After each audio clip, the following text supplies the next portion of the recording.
Detective Ryan Johnson pulled his black SUV into the driveway of his brand new house. After 15 long years working undercover cases for the FBI, he finally decided it was time to find some peace. The house in Oakwood Heights looked perfect. White picket fence, manicured lawns, and the kind of quiet that comes with a good neighborhood. Ryan stepped out of his car and stretched his tall frame. His broad shoulders and muscular build came from years of staying ready for anything. At 42, his black hair was starting to show some gray, but his dark eyes were still sharp as ever. He had seen too much in his line of work: drug dealers, gang members, and criminals who would do anything for money. Now all he wanted was to water his plants and maybe learn how to barbecue. The moving truck had already dropped off most of his stuff that morning. Boxes labeled kitchen and bedroom sat stacked in his garage. Ryan grabbed the first box and headed toward his front door. As he fumbled with his new keys, he couldn't help but smile. This was really happening. He was finally going to have a normal life, but Ryan couldn't shake the feeling that someone was watching him. Years of training had taught him to trust his instincts. He glanced around casually while pretending to check his mailbox. Sure enough, he caught glimpses of people peeking through their windows. Mrs. Henderson from next door quickly pulled her curtain shut when she saw him looking. The man across the street suddenly became very interested in washing his already clean car. Ryan shrugged it off. New neighbors always drew attention. People were probably just curious about who was moving into the Johnson family's old house. The Johnsons had lived there for 30 years before retiring to Florida. Ryan had gotten a good deal on the place because it needed some work, but he didn't mind. He actually looked forward to fixing things with his own hands instead of chasing bad guys through dark alleys. As he carried more boxes inside, Ryan noticed a woman walking her small dog past his house for the third time in 20 minutes. She was talking loudly on her phone, glancing at his house with each pass. Her voice carried across the quiet street as she said things like "very suspicious" and "we need to be careful about our property values." The woman was Helen Morrison, though Ryan didn't know her name yet. She was the president of the Oakwood Heights Homeowners Association, and she took her job very seriously, maybe too seriously. Helen had already decided that this new neighbor was trouble. She had called 3 of her friends on the HOA board to express her concerns about the situation developing on Maple Street. Ryan unpacked his first box in the kitchen, pulling out coffee mugs and plates. Through his window, he could see Helen still circling the block with her dog. The poor animal looked tired, but Helen seemed determined to gather more intelligence on the new resident. She had already noted the license plate number of his SUV and taken several photos with her phone. What Helen didn't realize was that Ryan's government vehicle was equipped with cameras of its own. His FBI training made him automatically aware of potential surveillance, even when he was trying to relax. But he chose to ignore it for now. He had dealt with much worse than nosy neighbors. Ryan spent the rest of the afternoon arranging his furniture and hanging pictures on the walls. Most of his photos showed him with his FBI unit at various training events, but he made sure to put those in his bedroom where visitors wouldn't see them. He wanted to blend in, to be just another guy in the neighborhood who worked a regular job. As evening approached, Ryan decided to walk around the block and introduce himself to his neighbors. His grandmother had always taught him that being friendly was the best way to fit into a new community. He changed into a casual polo shirt and jeans, wanting to look as normal as possible. His first stop was Mrs. Henderson's house next door. She was an elderly woman who answered her door with a nervous smile. After a brief chat about the weather and the neighborhood, she seemed to relax. She even mentioned that her grandson was interested in law enforcement and asked what Ryan did for work. He simply said he worked for the government, which was technically true, but as Ryan walked further down the street, he noticed that Helen Morrison was following him again. This time she wasn't even pretending to walk her dog. She was simply trailing behind him at a distance, talking urgently into her phone. Ryan's professional instincts kicked in. This was more than normal neighborhood curiosity. Ryan decided to test his theory.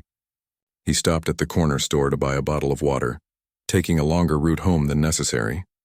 Sure enough, Helen followed his entire path, always staying about half a block behind. When he finally returned to his house, she positioned herself across the street and continued her phone conversation while watching his front door. That night, as Ryan unpacked his last few boxes, he couldn't help but think about Helen's behavior. In his line of work, he had learned to spot when someone was gathering intelligence. Helen Morrison wasn't just being nosy, She was conducting surveillance. But why would a homeowners association president be so interested in his daily routine? Ryan made himself a simple dinner and sat on his front porch to eat it. The neighborhood was quiet now, with most people inside watching television or helping their kids with homework. Streetlights were starting to come on, casting long shadows across the perfect lawns. Everything looked peaceful and normal, but Ryan noticed that Helen's house still had lights on in what appeared to be her home office. Through the window, he could see her sitting at a computer, occasionally pointing at his house while talking to someone on the phone. Her animated gestures suggested she was pretty worked up about something. As an FBI agent, Ryan had been trained to document suspicious behavior, so he made a mental note of Helen's activities, though he hoped it was just an overzealous neighbor who would calm down once she got used to having him around. He had no idea that Helen was already planning her next move, or that his quiet retirement was about to become very complicated. Ryan finished his dinner and went inside to watch some television before bed. Tomorrow he planned to start working on his garden and maybe paint the front door. Simple, normal activities that had nothing to do with criminals or undercover operations. He was looking forward to being bored for once in his life. Little did Ryan know that Helen Morrison had spent her evening researching private security companies online, looking for someone who could help her deal with what she was convinced was a serious threat to neighborhood safety. She had already found a company that promised quick results and professional service. All she had to do was make one more phone call. 2 days after moving in, Ryan was outside working in his small front garden. He had always wanted to grow his own vegetables, something impossible during years of undercover work, when he never knew if he'd be home for more than a few weeks. The morning sun felt good on his back as he planted tomatoes and peppers in neat rows. Ryan was just finishing up when he heard footsteps on his driveway. He looked up to see 2 men walking toward him with serious expressions on their faces. Both wore dark blue uniforms that looked like police gear, complete with badges, utility belts, and official-looking patches. But something felt off about them right away. The first man was tall and skinny with bleached blonde hair and a patchy beard. His uniform was too big for his frame, and his badge looked like it came from a costume shop. The second guy was shorter and stockier, with a thick mustache and small, nervous eyes. His uniform fit better, but Ryan noticed immediately that his gun belt was empty, except for what looked like a cheap taser. "Excuse me, sir," the tall one said, trying to sound official. "I'm Officer Davidson, and this is Officer Rodriguez. We need to speak with you about some complaints we've received about suspicious activity in this neighborhood." Ryan stood up slowly, brushing dirt off his hands. His years of FBI training kicked in automatically. These 2 definitely weren't real police officers. Real cops carried themselves differently, spoke with natural authority, and their equipment was always properly maintained. These guys looked like they were playing dress-up. "What kind of complaints?"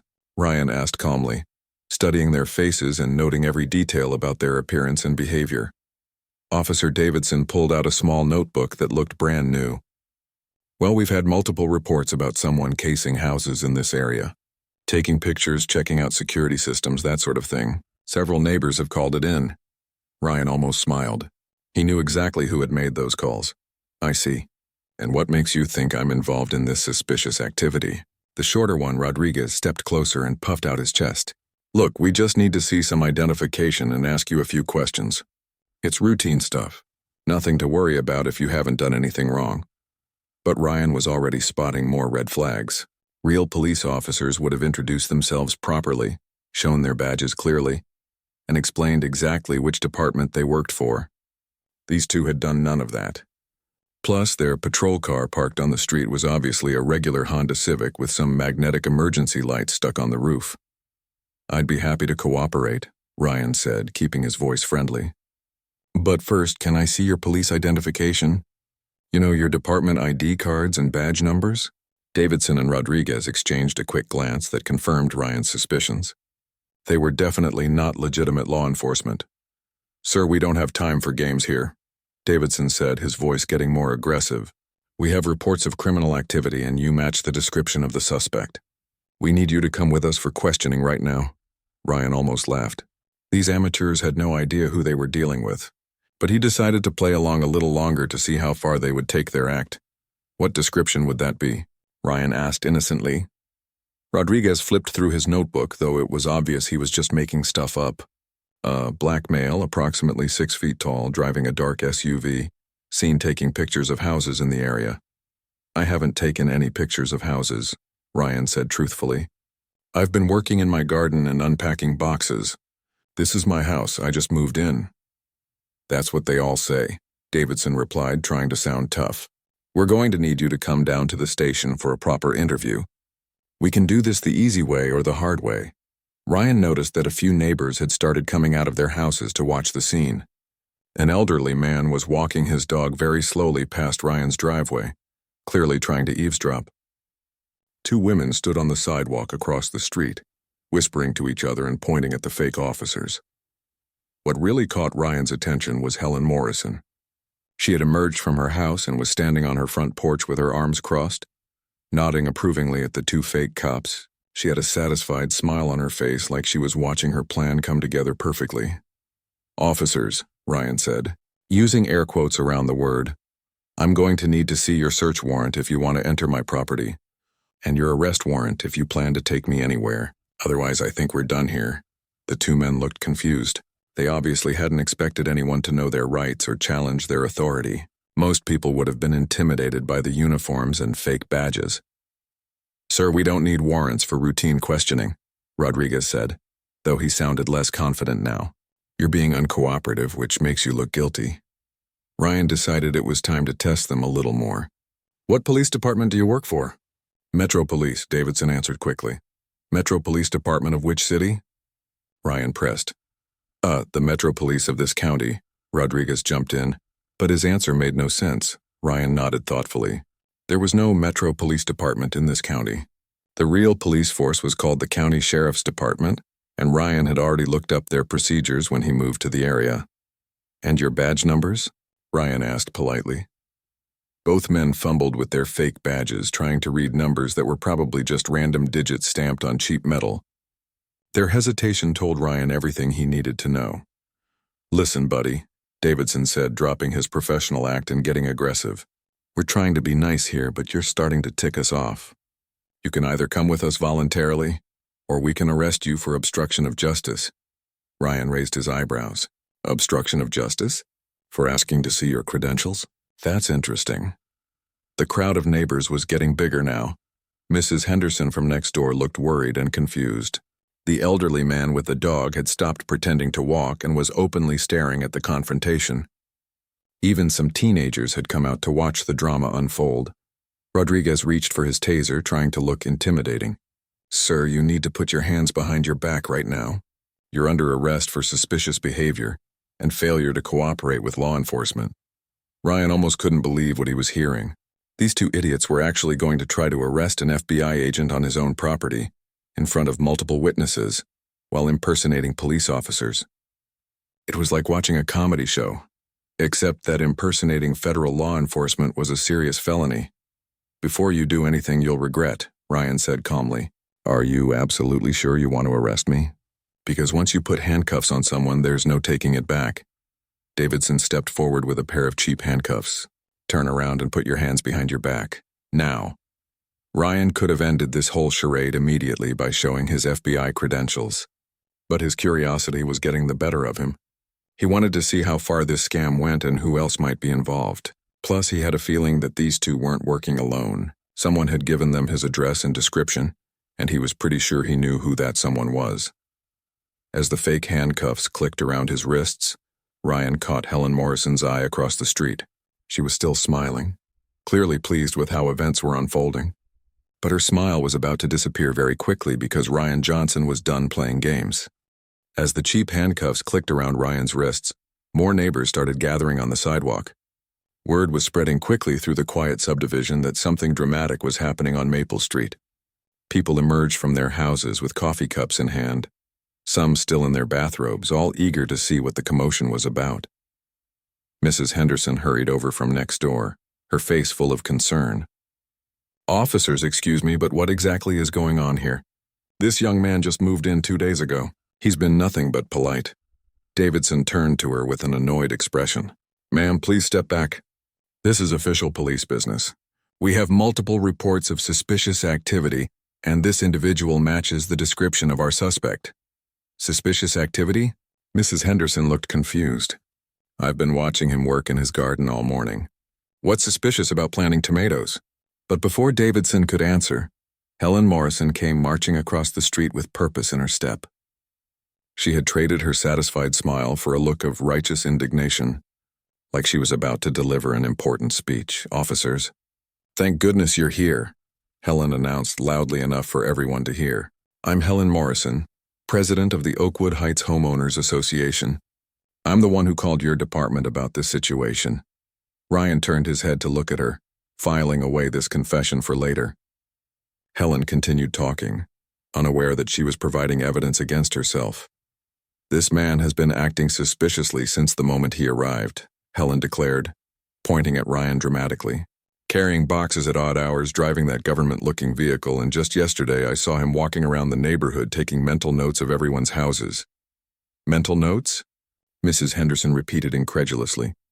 "Helen, he was introducing himself to neighbors. I talked to him myself. He seems like a perfectly nice young man." "That's exactly what someone up to no good would want you to think," Helen replied with authority. "I've lived in this neighborhood for 12 years, and I know suspicious behavior when I see it." More neighbors continued to arrive, drawn by the growing crowd and Helen's loud voice. Tom Bradley, a retired teacher who lived 3 houses down, pushed through the small crowd with a concerned expression. "What's all this about?" Tom asked, looking at Ryan in handcuffs and the 2 fake officers. "These guys don't look like any police I've ever seen." Rodriguez stepped forward aggressively. "Sir, I'm going to need you to step back and let us do our job. We're conducting an arrest here." "An arrest for what?" Tom pressed. "And which department are you with?" "I don't recognize those uniforms." Ryan was impressed with Tom's questions. Finally, someone else was noticing the obvious problems with this situation, but Davidson was getting more agitated by the minute. "We're with Metro Police, and we don't have time to answer a bunch of questions from civilians," Davidson snapped. "This man is being arrested for suspicious behavior and obstruction of justice." "Obstruction of justice?" Tom looked shocked. "For gardening on his own property?" Helen Morrison wasn't happy with the direction this conversation was taking. She had expected the neighbors to support her decision to call for help, not question the officers she had hired to solve her problem. "Tom, you don't understand the full situation here," Helen said firmly. "I've been monitoring this individual's activities since he arrived. There are clear signs of criminal intent." "Criminal intent?" Mrs. Henderson was getting upset now. "Helen, what are you talking about?" "He helped me carry my groceries yesterday."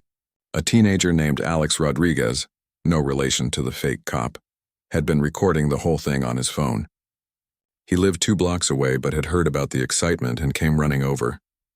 His video was already being uploaded to social media with the caption, "Crazy stuff happening in my neighborhood right now."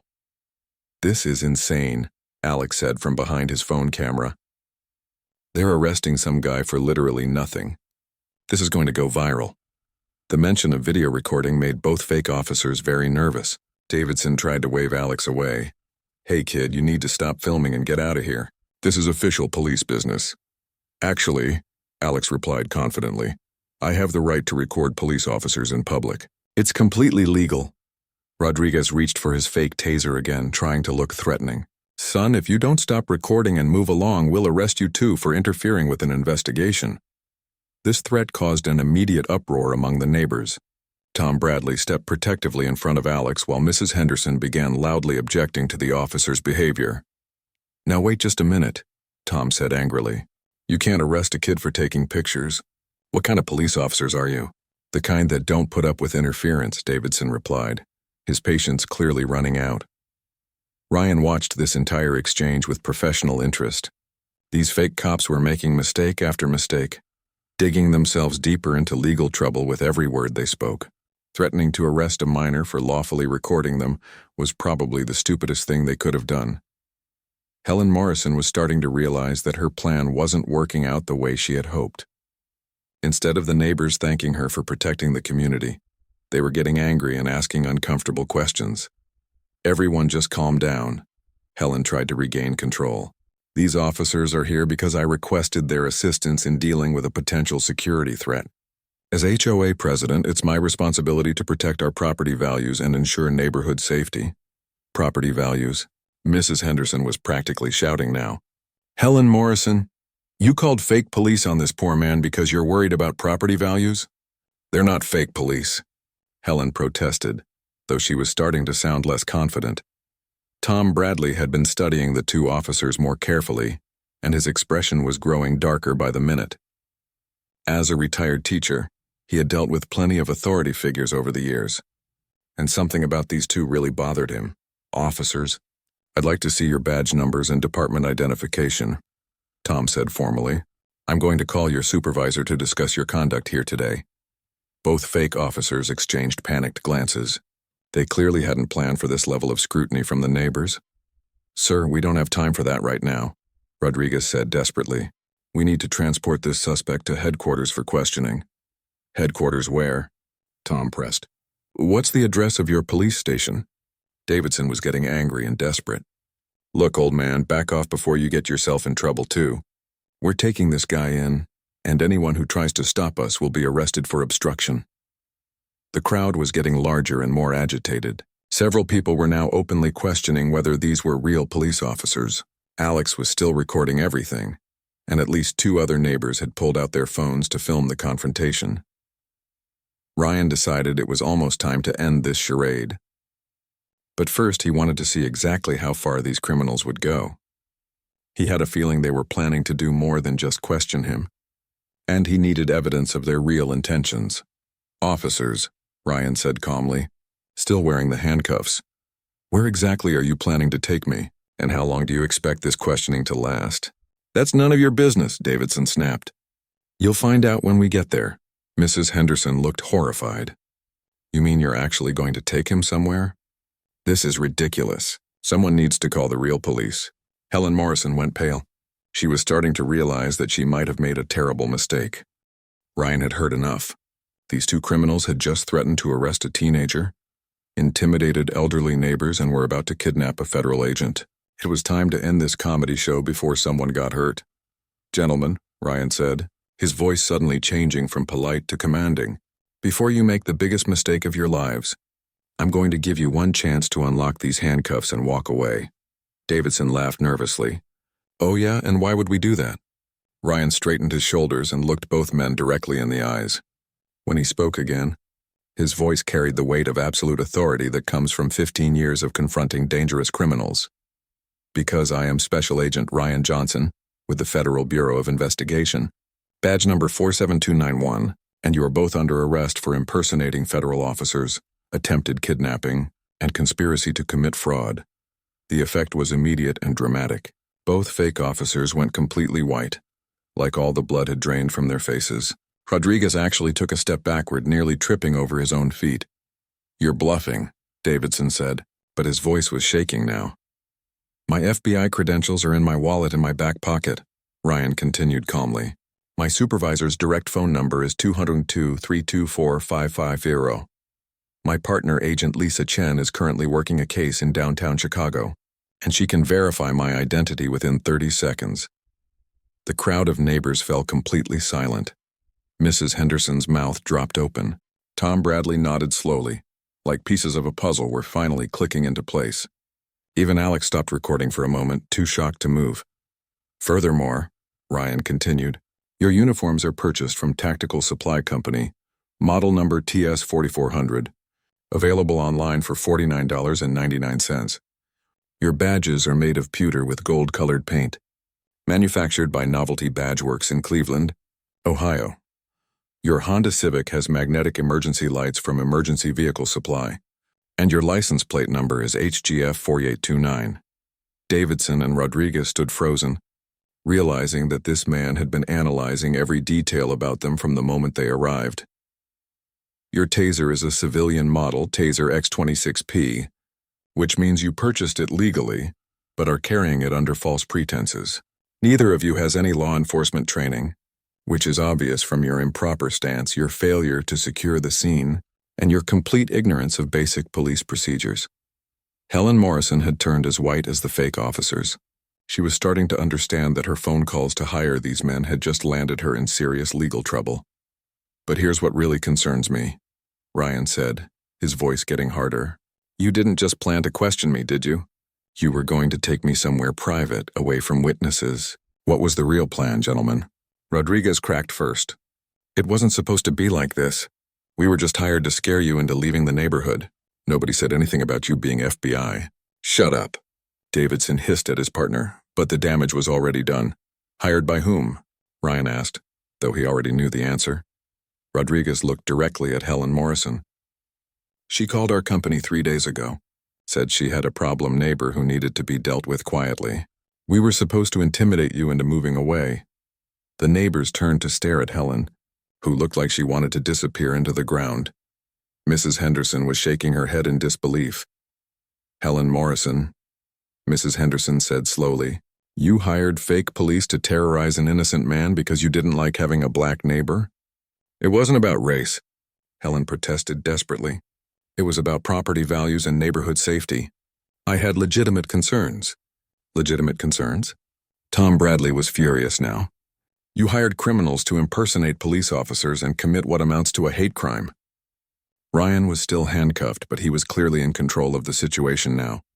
Davidson and Rodriguez, you have exactly 10 seconds to unlock these handcuffs before I add assault and unlawful restraint to your charges. Davidson fumbled with the handcuff keys, his hands shaking so badly he could barely work the lock. When the cuffs finally clicked open, Ryan rubbed his wrists and pulled out his cell phone. Agent Chen, this is Johnson, he said when the call connected. I need immediate backup at 1247 Maple Street in Oakwood Heights. I have 2 suspects in custody for impersonating federal officers, and I need a crime scene team for evidence collection. The fake officers looked at each other desperately, like they were considering making a run for it, but Ryan's next word stopped them cold. Don't even think about it, he said without looking up from his phone. I've memorized your license plate, your physical descriptions, and your names. Plus, we have everything recorded on multiple phones. You're not going anywhere. Alex held up his phone. Yeah, I got the whole thing. This is definitely going viral. Helen Morrison was crying now, realizing that her perfect neighborhood life was about to collapse around her. I didn't know this would happen. I just wanted to protect our community. By hiring criminals to threaten your neighbors? Mrs. Henderson was angrier than anyone had ever seen her. Helen, what you did is disgusting. Tom Bradley was shaking his head in amazement. An FBI agent. You tried to intimidate an FBI agent. I can't believe how stupid this whole thing is. Within minutes, the sound of real sirens could be heard approaching. 3 sheriff's department cars and an unmarked FBI vehicle pulled up to the scene. Agent Lisa Chen stepped out of the FBI car. A short, serious-looking woman in her 30s with sharp eyes and an all-business attitude. Ryan, what the hell happened here? She asked, surveying the crowd of neighbors and the 2 fake officers who looked like they wanted to die. Just a quiet Tuesday morning in my new neighborhood, Ryan replied with a slight smile.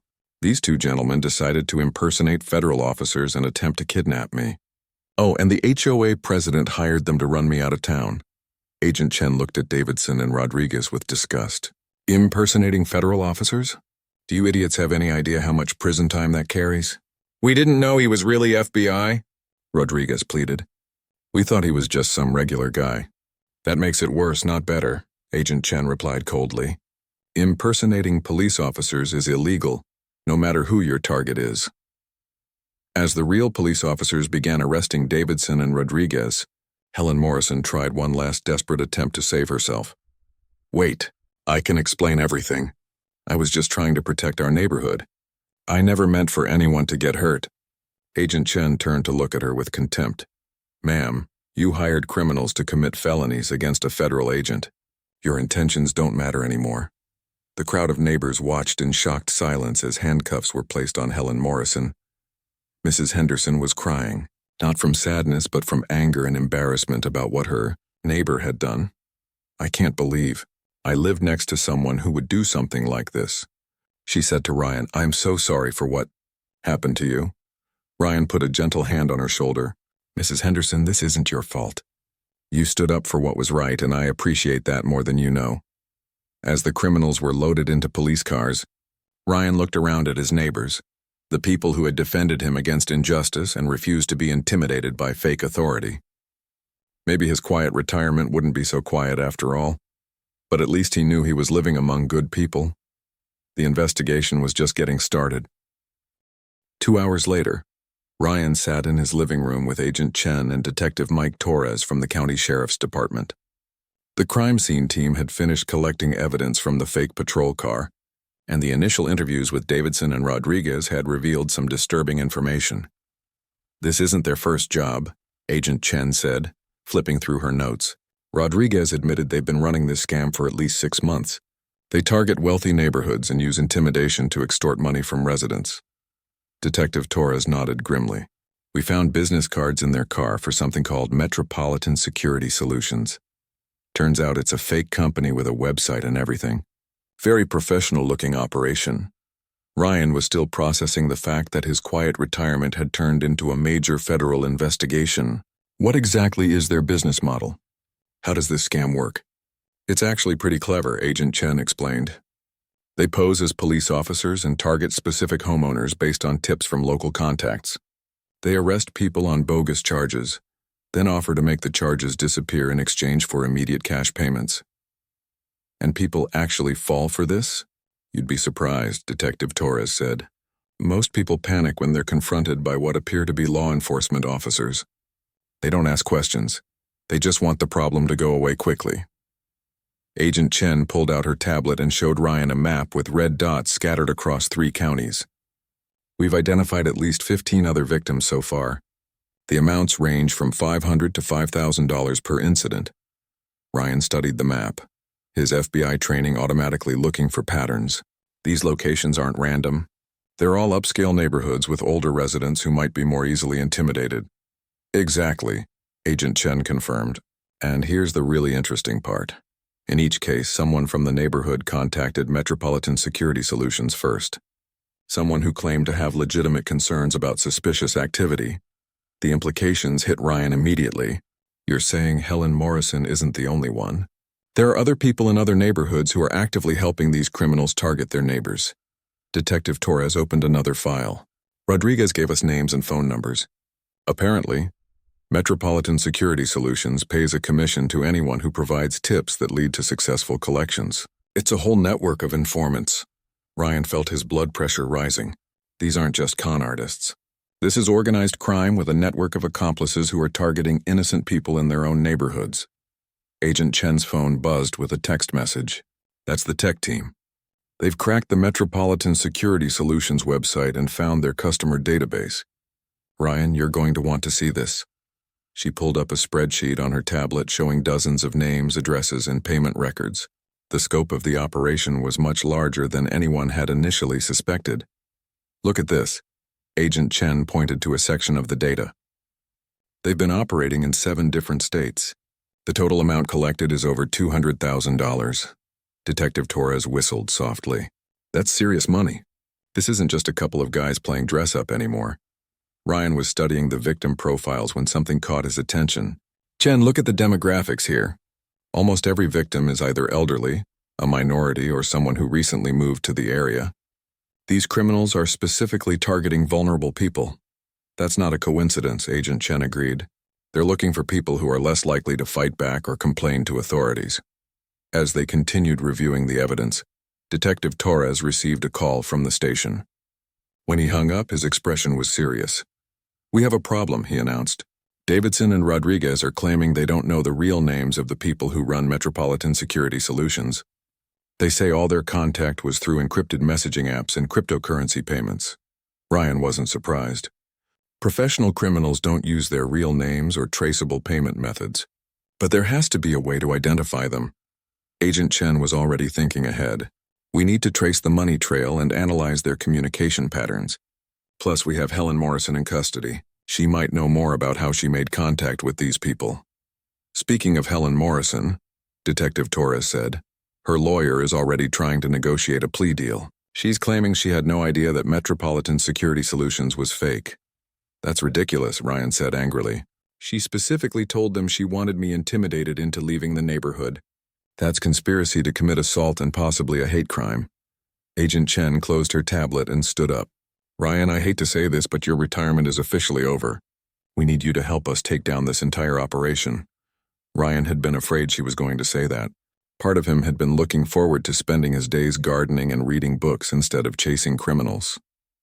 But another part of him, the part that had spent 15 years protecting innocent people, couldn't walk away from this case. "What did you have in mind?" he asked. "We want you to go undercover as a potential victim," Agent Chen explained. "We'll set you up in another neighborhood where Metropolitan Security Solutions is likely to operate, and we'll wait for them to take the bait." Detective Torres looked concerned. "Isn't that dangerous? If they figure out he's FBI again, they might not be so cooperative." "That's the beauty of it," Agent Chen smiled. "They'll never suspect that the same FBI agent they just arrested would be crazy enough to put himself in the same situation again. Plus, Ryan knows exactly how their operation works now." Ryan was already thinking through the logistics. "We'll need to create a completely different identity for me. New name, new background, new appearance if necessary. And we'll need surveillance teams in place to document everything." "The Bureau is already working on that," Agent Chen confirmed. "But Ryan, there's something else you should know. Based on the evidence we've collected, we think Metropolitan Security Solutions is connected to a larger criminal organization. This fake police scam might just be one part of a much bigger operation." "What kind of bigger operation?" Agent Chen pulled out a series of photographs showing different crime scenes. "Identity theft, home invasion robberies, and elder fraud. We think they're using the fake police encounters to gather intelligence on potential victims for other crimes." Ryan felt a chill run down his spine. "You mean when they arrest people, they're not just collecting money? They're learning about their homes, their families, their financial situations?" "Exactly. They take photos during the fake arrests. They ask probing questions about employment and income. And they get invited into people's houses under the pretense of conducting searches." Detective Torres shook his head in disgust. "So the people who pay the fines to make the charges go away think they're safe, but they're actually just painting targets on their backs for future crimes." "This is much worse than I thought," Ryan said grimly. "We're not just dealing with con artists. We're dealing with an organized criminal enterprise that's systematically preying on innocent families." Agent Chen's expression was determined, "Which is why we need to shut them down completely." "Are you in, Ryan?" Ryan looked around his living room, at the boxes he still hadn't unpacked, the gardening magazines he'd bought to read in his retirement, the quiet neighborhood outside his window where Mrs. Henderson was probably still shaken by the morning's events. "Yeah," he said finally. "I'm in. But this time we're going to be ready for them." Agent Chen smiled. "Good. Because we've already identified their next target neighborhood and we think they're planning to strike again within the next few days." Ryan's retirement was definitely over. But maybe that wasn't such a bad thing after all. 3 days later, Ryan found himself sitting in a rented apartment across town, reviewing case files that painted an even more disturbing picture than anyone had initially realized. The Metropolitan Security Solutions investigation had exploded into a multi-state federal case involving dozens of victims and millions of dollars in stolen assets. Agent Chen knocked on his door at exactly 8 a.m., carrying 2 cups of coffee and a thick folder of new evidence. "Ryan, we need to talk. The case just got a lot more complicated." She spread photographs across his kitchen table, surveillance images, financial records, and police reports from 6 different states. "Remember how we thought Metropolitan Security Solutions was just running fake police scams? We were wrong. That's just the tip of the iceberg." Ryan studied the documents while sipping his coffee. What he saw made his stomach turn. These are home invasion reports. Elderly victims all robbed within weeks of being contacted by fake police. "It gets worse," Agent Chen said grimly. "Look at this pattern. Mrs. Patricia Williams in Ohio. Fake police visited her house in March, collected $800 for a bogus fine. 2 weeks later, masked men broke into her home and stole $40,000 in jewelry and cash." Ryan flipped through more files, seeing the same pattern repeated over and over. They're using the fake police encounters to scout potential targets. They learn about security systems, family routines, valuable possessions. And it's not just robbery. Agent Chen continued. "We've connected them to identity theft rings, Medicare fraud, and elder abuse schemes. These criminals are building complete profiles of their victims and then exploiting them in multiple ways." The scope of the operation was staggering. Ryan counted at least 30 victims across 7 states, with financial losses totaling over $3 million. "How long has this been going on?" "Based on the earliest records we can find, at least 2 years. Maybe longer." Agent Chen pulled out her tablet and showed him a complex organizational chart. We think there are at least 12 people involved in the core operation, plus dozens of local contacts like Helen Morrison, who help identify targets. Ryan studied the chart, recognizing the structure of a sophisticated criminal enterprise. This isn't some amateur hour operation. These people are organized, well-funded, and they have contacts in multiple states. Which brings me to why I'm really here. Agent Chen said seriously. The local police arrested Davidson and Rodriguez yesterday for parole violations. Turns out they both have extensive criminal histories. What kind of histories? Davidson has convictions for fraud, identity theft, and assault. Rodriguez has been arrested multiple times for impersonating police officers in other states. But here's the interesting part. Their lawyer showed up within hours of their arrest. Ryan raised an eyebrow. How does a couple of small-time con artists afford a high-powered criminal defense attorney? They don't, Agent Chen replied. Someone else is paying for their legal representation. Someone who doesn't want them talking to federal investigators. The implications were clear. Davidson and Rodriguez weren't independent operators. They were employees of a larger criminal organization that had enough money and influence to provide legal protection for arrested members. Agent Chen's phone buzzed with an urgent message. That's the field office. We just got surveillance footage from the Ohio robbery I mentioned. Ryan, you need to see this. She pulled up a video file on her tablet showing grainy security camera footage from outside Mrs. Williams's house. Two masked figures could be seen approaching the front door, but what caught Ryan's attention was the vehicle they arrived in. That's the same model Honda Civic that Davidson and Rodriguez were using, he observed. Same magnetic emergency lights, same basic setup. It gets better, Agent Chen said, advancing the video. Watch what happens when they leave. As the masked figures returned to their car, one of them pulled off his mask for just a moment. The face that appeared was clearly Davidson, confirming the connection between the fake police encounters and the subsequent robberies. Ryan felt his anger rising. These aren't just con artists collecting small-time fines. They're part of a criminal organization that's systematically terrorizing elderly and vulnerable people. And we think Helen Morrison knew more than she's admitting, Agent Chen added.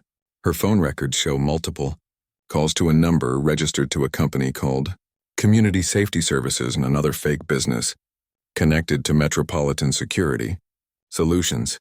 Ryan was starting to see the full picture. They have multiple fake companies, multiple teams of fake officers, and a network of local informants who help identify targets. This is organized crime, Agent Chen nodded, which is why the Bureau is treating this as a RICO case now. We're going after the entire organization under federal racketeering statutes. What about the undercover operation we discussed? Are we still moving forward with that? Actually, we don't need to anymore, Agent Chen smiled. Davidson cracked yesterday evening. He's agreed to cooperate in exchange for a reduced sentence. He's going to help us identify the leadership of the organization. Ryan was surprised. He's willing to testify against his own people? Apparently his loyalty only goes so far. When his lawyer explained that he was looking at federal charges that could put him away for 20 years, he suddenly became very interested in making a deal. Agent Chen pulled out a recording device. Want to hear what he told us yesterday? She pressed play, and Davidson's voice filled the small apartment kitchen. His tone was nervous and defeated, very different from the arrogant fake cop who had tried to arrest Ryan just days earlier. Look, I never signed up for the heavy stuff, okay? I thought we were just running simple scams to make some quick money.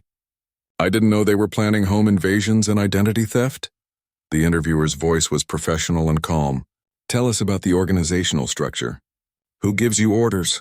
There's this guy who calls himself Mr. K. I don't know his real name. He recruits teams in different cities and gives us territories to work. We get paid a percentage of whatever we collect, plus bonuses for good intelligence. What kind of intelligence? Information about targets, how much money they have, what kind of security systems, whether they live alone. Mr. K has other teams that use that information for bigger jobs. Ryan looked at Agent Chen with disgust. They're treating innocent people like livestock, cataloging them for future exploitation. The recording continued with Davidson providing details about communication methods, payment structures, and recruitment practices. By the time it ended, Ryan had a much clearer picture of how the organization operated. So what's our next move? He asked. Agent Chen gathered up the photographs and files. We're executing search warrants on 17 locations across 4 states tomorrow morning. Bank accounts, safe houses, storage facilities, everything we've been able to connect to this organization. And Mr. K? Davidson gave us a phone number and a description. We're working on identifying him now. But Ryan, there's something else you should know. Agent Chen's expression became even more serious. Based on Davidson's information, we think they've been operating in your neighborhood for weeks before you moved in. Helen Morrison wasn't their first contact there. Ryan felt a chill run down his spine. What do you mean? We think they were already planning to target other residents in Oakwood Heights. Your arrival just gave them an opportunity to test their fake police operation with what they thought would be an easy mark. You're saying my neighbors are still in danger? Agent Chen nodded grimly. We're providing increased patrol coverage for your neighborhood, and we've warned residents to be suspicious of any unofficial law enforcement contacts. But Ryan, these criminals are very good at what they do. They might try again with a different approach. Ryan stood up and walked to the window, looking out at the peaceful suburban street below. Then we need to stop them before they hurt anyone else. That's exactly what we're going to do, Agent Chen replied with determination. And tomorrow morning we're going to shut down their entire operation. But as Ryan would soon learn, criminal organizations don't give up easily, and Mr. K had no intention of letting his profitable enterprise collapse without a fight. The coordinated raids began at exactly 6 a.m. across 4 states. Ryan found himself in the back of an FBI surveillance van, watching through monitors as tactical teams moved in on 17 different locations simultaneously. This was the culmination of weeks of investigation, and everyone involved knew they would only get one chance to dismantle the entire criminal organization. Team Alpha is moving on the warehouse in Chicago. Agent Chen's voice crackled through the radio. Team Beta is entering the storage facility in Ohio. All units report ready. Ryan watched the feeds from multiple cameras as FBI agents and local police officers executed search warrants with military precision. The first location yielded immediate results. Boxes of fake police uniforms, counterfeit badges, and financial records documenting years of criminal activity. We've got computers and hard drives, came a report from the Chicago team. Looks like this was their main operations center. But the real prize was the third location, a modest office building in Indianapolis that had been listed as the headquarters for Metropolitan Security Solutions. When agents breached the front door, they found a sophisticated criminal enterprise that went far beyond fake police scams. Holy cow, Detective Torres said from his position in the van. Look at this setup. The surveillance cameras showed a room full of computer workstations, wall-mounted monitors displaying victim profiles, and filing cabinets stuffed with personal information stolen from hundreds of people. This wasn't just a con game. It was an industrial-scale operation designed to exploit vulnerable citizens. Agent Chen's voice came through the radio with excitement. We found him. Mr. K is Kevin Matthews, age 38, currently in custody. He was trying to destroy hard drives when our team arrived. Ryan felt a surge of satisfaction. After weeks of investigation, they had finally identified and captured the mastermind behind the entire operation. But his satisfaction was short-lived when Agent Chen's next transmission came through. Ryan, we have a problem. Matthews had a laptop open with active surveillance feeds from your neighborhood. It looks like they were planning another operation there today. The van suddenly felt very cold. Ryan grabbed his radio. What kind of operation? Are my neighbors in immediate danger? We're not sure yet, but there are multiple vehicles parked near Oakwood Heights that match the description of their fake patrol cars. We think they might be planning a large-scale operation to hit multiple houses simultaneously. Detective Torres was already starting the van's engine. We need to get back there now. As they raced back toward Ryan's neighborhood, Agent Chen coordinated with local police to establish a perimeter around Oakwood Heights. But Ryan was worried they might be too late. These criminals had shown they were willing to escalate their operations. And desperate people do desperate things when their organization is collapsing.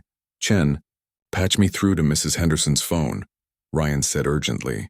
I need to warn her and the other neighbors. Mrs. Henderson answered on the second ring, her voice shaky with fear. Ryan, thank goodness you called. There are police officers going door to door in the neighborhood, but something doesn't feel right about them. Mrs. Henderson, listen to me very carefully, Ryan said. Those are not real police officers. They are criminals, and you need to lock your doors and call 911 immediately. Oh my God, she whispered. They're at Tom Bradley's house right now. They said they needed to search his property for evidence of suspicious activity. Ryan's blood ran cold. Tom Bradley was the retired teacher who had stood up to the fake officers during Ryan's arrest. These criminals were probably targeting him specifically for interfering with their previous operation. Mrs. Henderson, I need you to stay on the line with me and tell me exactly what you can see. Ryan instructed while Detective Torres pushed the van to its maximum speed. There are 3 men in police uniforms at Tom's front door, she reported. Tom is arguing with them, but they're being very aggressive. Oh no, they're pushing their way into his house. Agent Chen was coordinating multiple response teams through her radio, while monitoring the situation through Mrs. Henderson's phone call. All units, we have a home invasion in progress at 1239 Maple Street. Suspects are armed and impersonating police officers. Ryan could hear Mrs. Henderson crying as she watched her neighbor being victimized by the same criminals who had tried to arrest him. Mrs. Henderson, I need you to stay away from your windows and keep your doors locked. Help is coming. They're bringing Tom outside now, she reported. He looks scared. They have handcuffs on him and they're putting him in their car. License plate number, Ryan said urgently. Can you see the license plate number? KDR 4728, Mrs. Henderson read slowly. Oh, Ryan, what if they hurt him? Agent Chen was already relaying the plate number to patrol units throughout the area. Within minutes, an alert went out to all law enforcement agencies in a 50-mile radius. As their van turned onto Maple Street, Ryan could see the chaos unfolding in his normally quiet neighborhood. Real police cars were arriving from multiple directions. Neighbors were standing in their yards looking confused and frightened, and there was no sign of Tom Bradley or his kidnappers. Ryan jumped out of the van before it had completely stopped and ran toward Mrs. Henderson's house. She met him at her front door, tears streaming down her face. They took him, Ryan, she said. Those horrible men took Tom and I couldn't do anything to stop them. Agent Chen was coordinating the response from her position near the command vehicle that had just arrived. We have roadblocks being set up on all major routes out of the county, she announced. Aviation unit is en route with helicopter support. But Ryan was studying the scene with his trained investigator's eye. Something about this operation felt different from the previous fake police encounters. This wasn't a simple intimidation scam. It was a kidnapping carried out in broad daylight with multiple witnesses. Chen, Ryan called out. I don't think they're planning to rob Tom or extort money from him. This feels like retaliation. Agent Chen looked up from her radio communications. Retaliation for what? Tom was the one who challenged their authority during my fake arrest. He asked for badge numbers, threatened to call their supervisor, and basically made it clear that he wasn't going to be intimidated. These criminals might be targeting him specifically to send a message. The implications were terrifying. If the criminal organization was willing to kidnap someone in broad daylight just to prove a point, they were far more dangerous than anyone had realized. Agent Chen's radio crackled with an urgent update. Command, this is Unit 47. We have visual contact with the suspect vehicle heading north on Highway 35. 3 occupants visible, attempting to evade pursuit. Ryan felt a surge of hope. They found them, but his relief was premature. The next radio transmission brought bad news. Command, suspects have left the highway and entered the industrial district. We're losing visual contact due to heavy traffic and multiple possible escape routes. Agent Chen grabbed her radio. All units establish containment around the industrial district. Do not let that vehicle escape the area. As police cars raced off in pursuit of Tom Bradley's kidnappers, Ryan realized that this case had become much more than a simple fraud investigation. These criminals had declared war on his entire neighborhood, and innocent people were paying the price. The final confrontation was just beginning. 2 hours later, the abandoned warehouse where Tom Bradley's kidnappers had taken refuge was surrounded by FBI agents, local police, and SWAT teams. Ryan stood behind the command vehicle, watching through binoculars as negotiators tried to establish contact with the 3 criminals barricaded inside. They're not responding to our calls, Agent Chen reported grimly. We know they have Tom inside, but we haven't heard from him since they entered the building. The industrial district had been completely locked down. Every exit was blocked. Every building was being searched and helicopter units circled overhead. There was no way the kidnappers could escape, but that also meant they might become desperate enough to hurt their hostage. Detective Torres approached with an update from the tactical team. The building has been abandoned for 2 years. No power, no phone lines, and only one main entrance. If they're planning to make a stand, they picked a good place for it. Ryan studied the warehouse through his binoculars, noting the broken windows, graffiti-covered walls, and overgrown parking lot. It's also a terrible place to hold a hostage. No amenities, no escape routes, and nowhere to hide if we decide to move in. Agent Chen's radio crackled with a transmission from the SWAT commander. "Command, we have movement in the north windows. Looks like one subject is positioning himself as a lookout. Any sign of the hostage?" Agent Chen responded, "Negative. We can't get a clear view of the interior from our current positions." Ryan felt helpless standing behind the command post while Tom Bradley's life hung in the balance. This whole situation had started because of him, because he had moved into a neighborhood where these criminals were already operating. Now an innocent man was paying the price for Ryan's decision to buy a house in Oakwood Heights. "I should be in there," Ryan said to Agent Chen. "This is my fault." "No, it's not," she replied firmly. "This is the fault of the criminals who chose to commit felonies instead of getting honest jobs. You didn't create this situation, Ryan." But before Ryan could argue further, his phone rang. The caller ID showed an unknown number, but something told him to answer it. "Agent Johnson," he said cautiously. Well, came a voice he didn't recognize. "The famous FBI agent who destroyed my entire operation." Ryan immediately signaled to Agent Chen, who began tracing the call. "Who is this?" "I think you know who this is. My associates tell me you're standing outside our little hideout right now. How does it feel knowing that your neighbor is going to die because of your interference?" It was Kevin Matthews, the mysterious Mr. K who had been running the entire criminal organization. Apparently he had access to a phone even from federal custody. "Matthews, this doesn't have to end badly," Ryan said, trying to keep his voice calm. "Release Tom Bradley unharmed and we can discuss terms." Matthews laughed bitterly. "Terms? Agent Johnson, you've cost me millions of dollars and destroyed a business I spent 3 years building. The only terms I'm interested in involve watching you suffer." Agent Chen was frantically coordinating with the technical team to trace the call and determine how Matthews was communicating with his people in the warehouse. Meanwhile, Ryan tried to keep him talking. "Your business was built on terrorizing innocent people," Ryan replied. "Elderly victims, new residents, anyone you thought was vulnerable. You got what you deserved." "Those people were sheep," Matthews said coldly. "Weak, trusting sheep who deserved to be fleeced.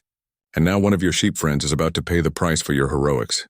The line went dead, but Agent Chen had gotten enough information to confirm their worst fears.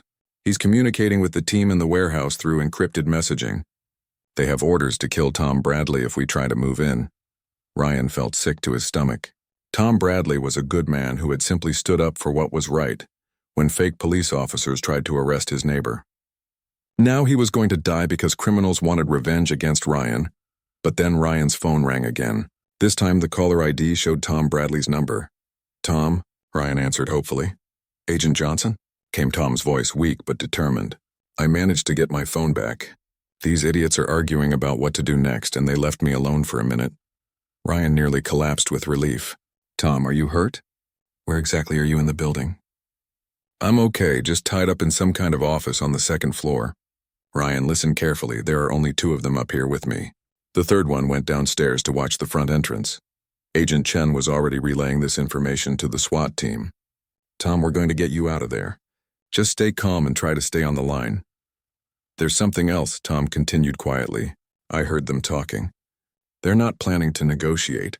They think if they kill me, it will prove that the FBI can't protect people who cooperate with investigations." Ryan's anger flared.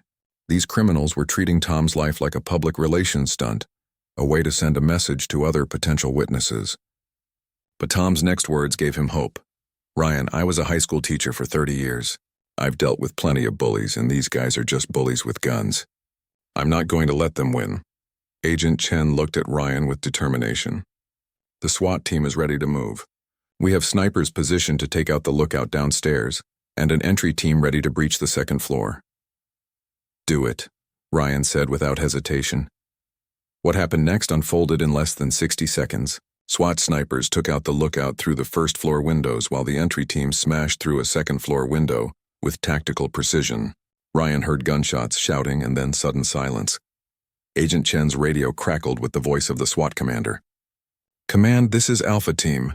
Building secure hostage recovered unharmed, 2 suspects in custody. Ryan felt like he could breathe again for the first time in hours. Tom Bradley was safe, the kidnappers were captured, and the entire criminal organization that had terrorized his neighborhood was finally finished. 3 months later, Ryan stood in federal court listening to Judge Patricia Williams read the sentences for the 12 defendants connected to Metropolitan Security Solutions. Kevin Matthews received 15 years in federal prison for racketeering, fraud, and conspiracy. Davidson and Rodriguez got 8 years each for impersonating federal officers and kidnapping. Helen Morrison received 18 months in community service for her role in the conspiracy. But the most satisfying moment came when the judge addressed the courtroom about the broader impact of the case. This investigation has resulted in the recovery of over $2 million in stolen assets, which will be returned to the victims, Judge Williams announced. More importantly, it has exposed a criminal network that was systematically targeting vulnerable members of our communities. After the sentencing, Ryan walked out of the courthouse with Tom Bradley, Mrs. Henderson, and several other neighbors from Oakwood Heights. The experience had brought the community closer together, turning them from strangers into friends who looked out for each other. "So what's next for you, Agent Johnson?" Tom asked as they reached the courthouse steps. Ryan smiled and looked at the group of neighbors who had become like family to him. "I think it's time I really tried that retirement thing. Maybe do some gardening, learn to barbecue, and spend time with good neighbors." Mrs. Henderson patted his arm affectionately. "Well, you know you're always welcome in our neighborhood. Though I have to say, living next to an FBI agent has made us all feel a lot safer." As they walked away from the courthouse, Ryan realized that his quiet retirement might not be so quiet after all. But sometimes the most important battles are fought not in dark alleys or dangerous undercover operations, but in ordinary neighborhoods where good people stand up for what's right. The criminals had learned that day that when you threaten one member of the Oakwood Heights community, you threaten them all. And that was a lesson they would never forget. 6 months later, Ryan's garden was thriving, his barbecue skills were improving, and his neighborhood had become a model for community cooperation and safety. The fake police would never terrorize innocent people again, and justice had finally been served. But most importantly, Ryan had learned that retirement didn't mean the end of his service to others. It just meant finding new ways to protect and serve the people who mattered most to him. And in Oakwood Heights, surrounded by neighbors who had become friends, he had found the peaceful life he had always wanted.